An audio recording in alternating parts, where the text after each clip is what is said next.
I remember the first time I laid eyes on Celestia. She was a chestnut mare, coat glossy like burnished copper under the morning sun, eyes bright with intelligence and spirit. She wasn't just a horse, she was family. From the first step she took onto the ranch, I knew she would be part of every memory we built. Mia, my little girl, had pressed her tiny fingers against Celestia's soft nose. Lila laughed, holding her hand steady. "Careful, sweetheart. She's gentle, but she has a mind of her own." Celestia snorted softly, leaning in to nuzzle Mia's palm. I watched them, chest tightening with that warm, unshakable pride only a father can feel. The ranch was alive with our laughter and energy. Each morning, I rose before the sun, tending to the fields, repairing fences, checking the barns, and feeding the horses. Celestia accompanied me through it all, ears flicking attentively, tail swishing, a steady presence that anchored every chaotic day. She had been with us for milestones, Mia's first steps, our wedding anniversary rides, the expansion of the pastures. She was woven into the rhythm of our lives like breath itself. "Ready for the summer show?" I asked Lila one morning as she leaned against the barn door, watching me groom Celestia. Lila smiled, her eyes soft but gleaming with mischief. "I think she's ready, but are you sure you are?" "She's smarter than me," I said, laughing. "But yeah, we're ready." Mia clapped her hands. "Celestia, go fast." "She'll go fast, Mia, only with me," I promised. Those days felt endless, filled with work and laughter and small victories. Life was simple yet perfect, or so I thought. Then everything changed. The night of the accident is burned into my memory, an unrelenting nightmare I can never forget. We had driven home from the county fair, rain slicking the roads, headlights cutting through the darkness. Mia slept on the back seat, her little chest rising and falling with every breath. Lila hummed beside me. I remember thinking how perfect it was, how alive we were. Then came the headlights from the wrong side, the shriek of tires, the blinding flash of metal colliding. Everything else, sound, light, reason, was gone. I woke hours later in the hospital, body battered, head pounding, and the silence unbearable. My wife and daughter were gone. I was alive. And that's when the crushing weight of survivor's guilt took root. I returned to the ranch days later, and it felt like stepping into someone else's life. The barns were quiet, empty. Dust coated every surface, and the air smelled faintly of rot and neglect. Pastures I had once tended with care were now wild and overgrown, weeds tangling fences, the irrigation channels clogged. The ranch was no longer a home. It was a tomb of what had been. Celestia waited. She always waited. But her coat was dull, her mane tangled, her eyes wide and uncertain. I had no strength to care for her properly. I barely fed her. I didn't brush her or clean her stall. Some days I just sat on the porch, staring at her through the mist, unable to lift myself from grief, unable to move, unable to live. Even the tasks I used to take pride in became impossible. I didn't fix fences. I let the crops die. Calls from neighbors went unanswered. Bills piled up. The community that once respected me began to whisper about the fallen rancher, about how quickly a man can lose everything when grief consumes him. I stopped speaking to friends. I avoided my family's neighbors. I walked the property alone, haunted by memories I couldn't escape. The sound of Mia's laughter, Lila's gentle voice reminding me to feed the animals before I fed myself, the proud look in my own eyes when Celestia responded perfectly to my commands. Those echoes tore at me like jagged knives. Celestia, though, never left my side completely. She would follow me from the barn to the pastures, stand near the fence as I sat on the porch, nostrils flaring softly as if sensing my pain. I whispered apologies to her, though she could not answer, and I wondered if she blamed me for the absence of her family, for the quiet, for the emptiness that hung heavy like fog over everything. And then came the night that pushed me to the edge of giving up entirely. I had gone to check the pastures when a car, careening, lights blinding, alcohol on the driver's breath, struck Celestia's flank. I ran toward her, screaming her name. She collapsed, legs twisting in unnatural angles, eyes wide and panicked. Blood mixed with the mud beneath her hooves, and the world went silent except for her ragged breathing. The vet's words cut deeper than any blade. She can survive, but the treatment is expensive, very expensive. You'll need months of care and rehab, if you can even manage it. I couldn't afford it. I couldn't. And I wanted to let her go. The weight of loss had already crushed me. Another failed attempt, another broken life. I couldn't bear it. I sat beside her in the barn, head pressed against her trembling shoulder. The tears fell silently, soaking into her coat. I whispered apologies, confessions, promises I wasn't sure I could keep. I was done, broken, empty. And then in that dark, silent barn, I dreamed. Lila and Mia appeared, luminous and smiling, filling the space with warmth I hadn't felt in months. They didn't speak. They didn't need to. Their eyes said everything. Don't give up. Not yet. Fight. Fight for her. Fight for yourself. I woke, heart racing, hands trembling over Celestia's mane. She was still breathing, still waiting, and for the first time in months, I remembered the man I used to be, the husband, the father, the rancher, the man who never gave up. I didn't know how I would save her or myself, but I knew one thing. I had to try.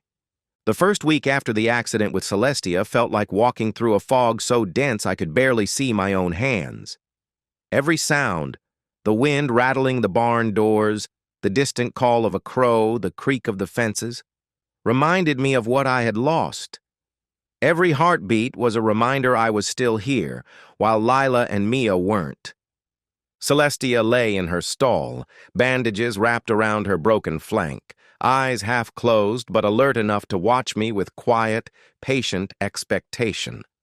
Even injured, she seemed to understand that I was barely alive myself. She didn't ask for much.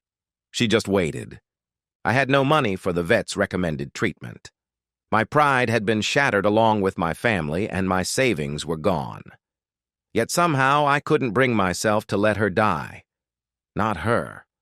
Not my last living connection to everything I had loved. I spent hours sitting beside her, tracing the scarred lines of her flank with a trembling hand. "I don't know if I can do this," I whispered. "I can't even feed myself properly, and now you're depending on me." She shifted slightly, resting her head against my shoulder. That single movement, so small and unassuming, felt like a lifeline. It was enough to make me stand, if only for a moment. Enough to make me think maybe, just maybe, I could try. The first attempt at care was humiliating. I had watched countless tutorials, read every ranching and veterinary book I could get my hands on, and yet nothing prepared me for the reality. Administering pain medication was harder than I imagined. Bandaging the wound properly felt impossible. And every time Celestia flinched or groaned, I felt the weight of her suffering as sharply as if it were my own. "Easy, girl. Easy," I muttered, voice low, heart pounding. "I'm not giving up. Not you. Not me." For days, I stumbled. I botched injections, tangled bandages, spilled feed. Celestia groaned softly but never lashed out. Her trust was a silent promise, and it both encouraged me and cut me deeper because I knew how much I had to earn back, not just her health but her confidence. And yet slowly, almost imperceptibly, small victories began to appear.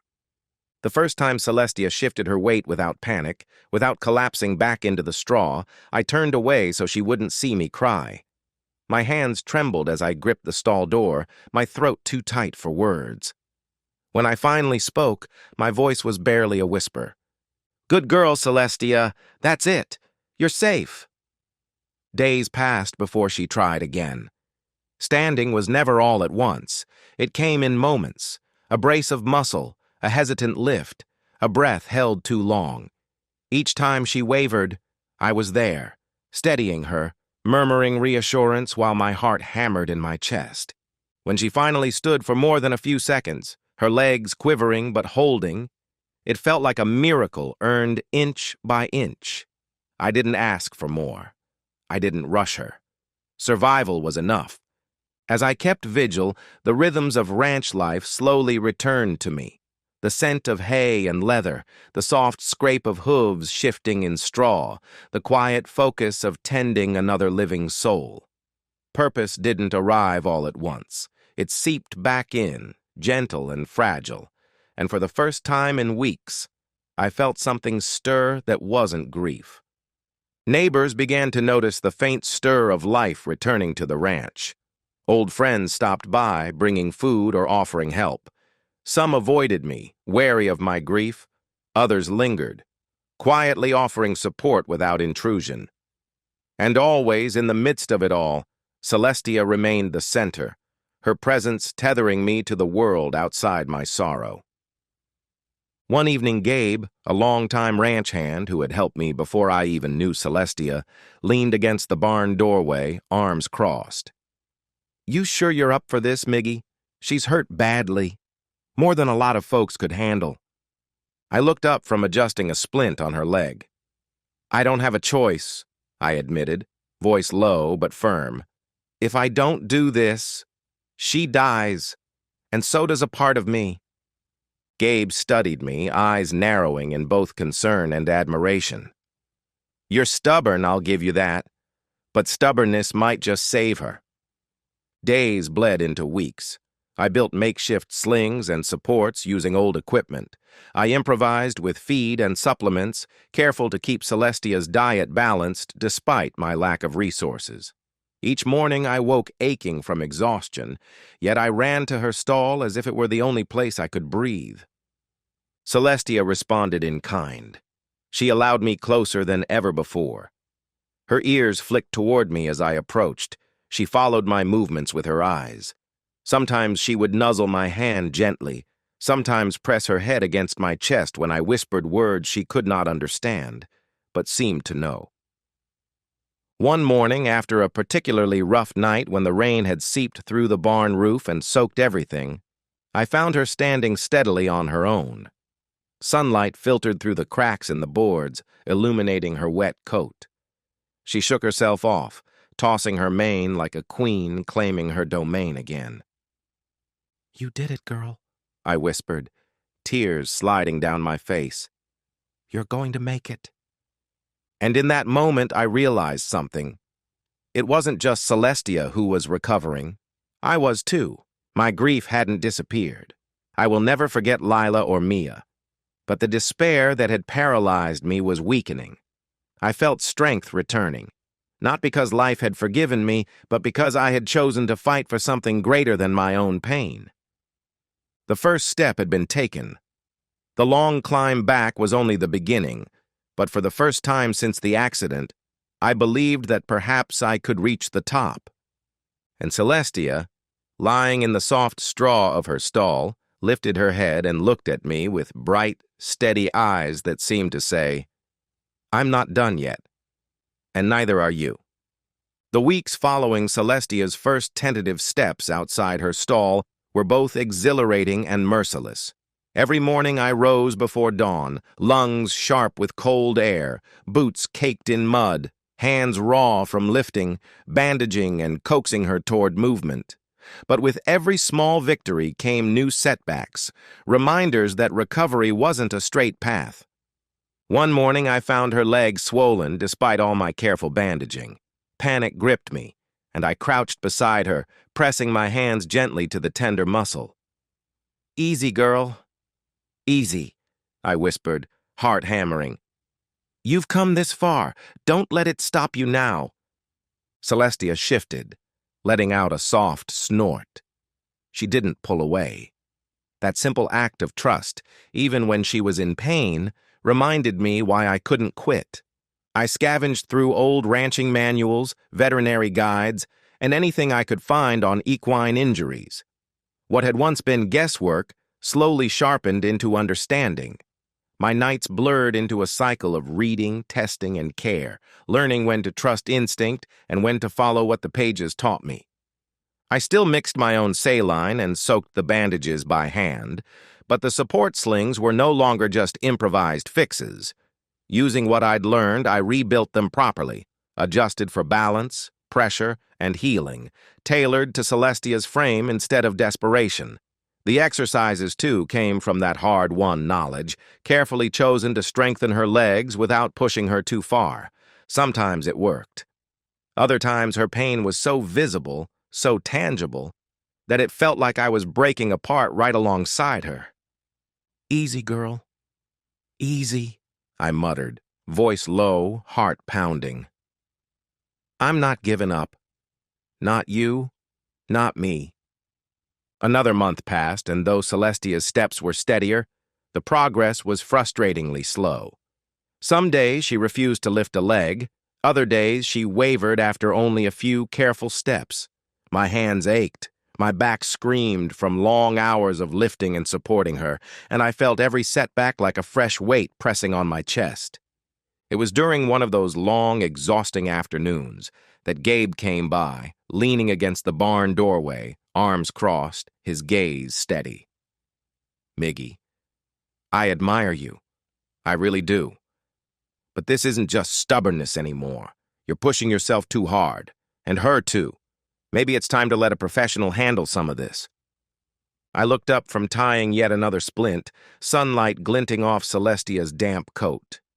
"I can't," I said quietly but firmly. "I have to do this myself. She needs me." Gabe studied me for a long moment, concern etched into the lines of his face. "All right," he said finally, voice low. "Just be careful, okay?" Careful wasn't enough. One evening, as I led her through a gentle walk across the yard, she faltered. Her leg buckled slightly and she stumbled. Panic surged inside me like fire. I dropped to my knees beside her, pressing my hands into the mud as I whispered, "No, no, no. Don't give up. You're stronger than this. You can do this." She shook her head, snorted, and then slowly rose, leaning into my hands as if drawing strength from me. That night, drenched in rain and trembling, I realized something miraculous and terrifying at once. Our lives had become inseparable. My determination had to match hers. My will had to carry her when she could not carry herself. The emotional strain was unbearable at times. Nights were the worst. I'd wake in the middle of the night, drenched in sweat, heart pounding from nightmares of the crash. The echoes of Mia laughing, Lila calling my name, the sickening sound of metal twisting and glass shattering. Sometimes it felt as if the past had clawed its way back into the barn, surrounding us both. Celestia would nuzzle my shoulder, and I would press my forehead against her neck, grounding myself in her warmth, her breath, her presence. She was my anchor, my tether to life when I wanted to float away. Despite the setbacks, progress crept in. Celestia began walking longer distances each day. I introduced gentle trotting, holding her reins lightly, talking to her softly. "One step at a time, girl. We'll get there.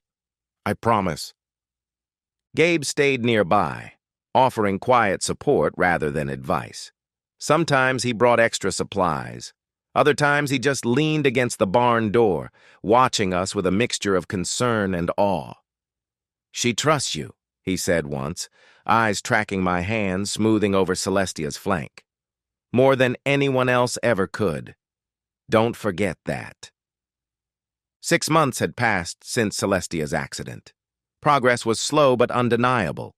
Her steps steadier, her flanks stronger, her breathing no longer strained by pain alone.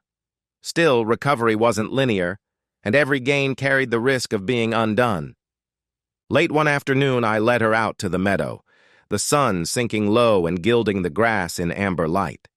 I kept her movements light, no strain, no pushing, She walked, then trotted, her gait careful but confident enough to make my chest ache with cautious hope. Then she slipped. Her hind legs skidded on a patch of wet earth, and she went down hard. The sound knocked the air from my lungs. I ran to her, heart pounding, dropping into the mud beside her as she struggled to rise, panic flashing in her eyes. "Easy," I whispered, pressing my hands against her neck, my voice shaking. "Easy, girl. I'm here." She trembled violently, her breath coming fast and shallow, and the memories came rushing back.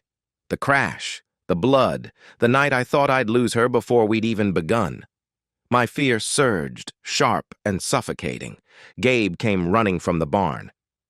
"Miggy," he said urgently, crouching nearby. "You need to stay calm. She'll feel it." I swallowed hard and forced myself to breathe. Slow. Steady. I remembered the nights spent sitting with her, the failures, the careful victories earned inch by inch. Panic wouldn't help her now. "You're safe," I murmured, my voice low and steady despite the tremor in my hands. "You're okay." Gradually, her muscles eased beneath my touch. Her breathing slowed. Then, with effort and resolve, she pushed herself upright. Unsteady at first, then standing. She leaned into me, her warm muzzle brushing my chest. I sank back into the mud, laughing softly through tears. "Good girl," I whispered. "That's it." That scare changed everything. I pulled back on her exercise, slowed our pace even more. No shortcuts, no pushing. Recovery became about patience, not progress. Weeks passed. Celestia regained confidence carefully, her movements measured but strong. By early summer, she could trot and canter again without hesitation. I watched closely, always ready to step in, but she didn't falter. The fear that had once shadowed her eyes faded, replaced by a calm resilience I had come to recognize in myself as well. One evening, I sat in the barn while she ate her hay, content and untroubled. I brushed her mane slowly, listening to the familiar rhythm of her breathing. The grief was still there. It always would be. But it no longer hollowed me out. It lived alongside something steadier now. Life. By the end of the season, Celestia's strength was restored. Not just enough to stand or walk, but enough to truly live again. After long consideration, I made the decision to ensure her legacy. I arranged for her to be paired with a full-bred show horse, watching closely as they were introduced. There was no tension, no fear, only cautious curiosity, gentle nuzzles, and the quiet understanding of two strong animals meeting on equal ground. Months later, on a cool, early morning, Celestia gave birth to a healthy foal. Aurora. She stumbled on unsteady legs, fell, and rose again, each movement echoing everything Celestia and I had fought through together. I remember kneeling in the straw, one hand resting against Celestia's shoulder, as she watched her foal with steady, protective eyes. The ranch had healed along with them. Grass grew thick and green, fences stood firm, barns gleamed in the sun, and the air smelled of hay, earth, and horses. Tasks that had once felt burdensome, feeding, grooming, tending crops, repairing fences, were now a rhythm that grounded me, connecting me to life in a way grief never had.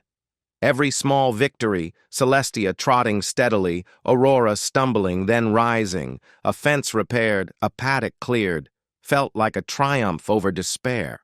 Even more, the ranch itself had become alive again. Word of Celestia's recovery and Aurora's birth spread quickly. Visitors came to see them, drawn not only to the horses but to the renewed spirit of the property. Business picked up. I was able to hire additional hands to help with daily work, easing the load while giving others a chance to learn and care for these remarkable horses. Celestia and Aurora had become the stars of the ranch, admired by friends, neighbors, and newcomers alike, their presence a testament to resilience and hope. One late afternoon, Gabe wandered into the paddock as I led Celestia and Aurora through a trot. Aurora squeaked in delight, racing ahead before tripping and scrambling back to her mother. I laughed, and Gabe's steady presence beside me brought a warm, familiar calm. "She's growing fast," he said quietly. "And Celestia, she's stronger than ever." "I know," I said, smiling. "I couldn't have done it without you sticking around, Gabe. You've been here through all of it." He shrugged modestly. "You did the hard part. I just helped you keep from losing your mind." We stood together, watching the horses move, feeling the quiet bond between us and the animals. Aurora trotted in wide, uneven circles, bumping gently against Celestia as if asking for guidance. Celestia lowered her head, nudging her foal with patience and quiet authority. I ran my hand along her mane, feeling the warmth and strength beneath my fingers. "You know," Gabe said, leaning on the fence, "there's something really good about seeing all of you like this. Calm. Together. It's like the ranch itself is smiling again." I chuckled softly. "It is. We've all earned this. Celestia, Aurora, you've given me a second chance at life." Over the next few days, we fell into a rhythm of playful bonding. One morning, I led Celestia to the paddock while Aurora pranced around us. "Careful, little one," I said, laughing as the foal stumbled over a small patch of uneven ground. Celestia nudged her with a gentle nicker, guiding her back to the correct path. Gabe crouched nearby, holding a bucket of feed. "You two make a good team," he said. "Aurora already trusts you, like you're her whole world." I smiled, ruffling Aurora's mane. And she's teaching me patience all over again. Later, while brushing Celestia's coat, Aurora nudged my shoulder and tried to nibble at the brush. "Hey! That's not for eating," I said, laughing. Gabe leaned against the stall door. "She's just checking if you've earned it," he said dryly, smirking. I shook my head. "I guess I have to prove myself every day." "Seems fair," Gabe replied. "You wouldn't let her or Celestia down before. Why start now?" We laughed together, and in that moment, I realized the two of us, along with the horses, had become a family. Simple routines, leading them for light trots, grooming, or letting Aurora chase her tail, became small celebrations, little victories of trust and joy. One evening, as the sun dipped behind the hills, we led Celestia through a gentle trot, while Aurora followed closely, leaping in short bursts beside her mother. "She's fast, isn't she?" Gabe said, eyes following Aurora as she sprinted ahead before stumbling. I nodded, a lump in my throat. "She's perfect, stronger than ever, just like us." Celestia flicked her tail, nudging Aurora gently, and the little foal squeaked in delight. I laughed aloud, feeling the warmth of the sun, the smell of hay, and the life surrounding us. "Do you ever think about how far we've come?" Gabe asked quietly. "All the time," I admitted, "but I think we're still learning. Together." We sat on the porch that night, watching the horses graze under the fading light. The ranch was quiet, secure, alive. I leaned back, letting the cool air wash over me, the scent of horses and earth filling my senses. "You've changed," Gabe said softly. "Not just the ranch. You've healed." I nodded. "I think I have. It wasn't easy, still isn't, entirely. But I've learned something important. Life is fragile. It can take everything in an instant. People, animals, hope itself. But it can also be rebuilt. Not the same as before, not perfect. But something new. Something alive." Celestia nickered softly from the barn, Aurora pawing playfully at her mother's side. I reached out, running a hand over both of them. "We survived," I whispered, "and now we live." Gabe rested a hand on my shoulder. In that moment, standing between the two horses, surrounded by the rebuilt ranch buzzing with life, I felt the truth fully. Survival wasn't just enduring tragedy, it was rising from it, Together, stronger and ready for the life still waiting. Thank you for listening. If this horse story stayed with you, feel free to like, subscribe, and explore more stories on the channel. Until next time.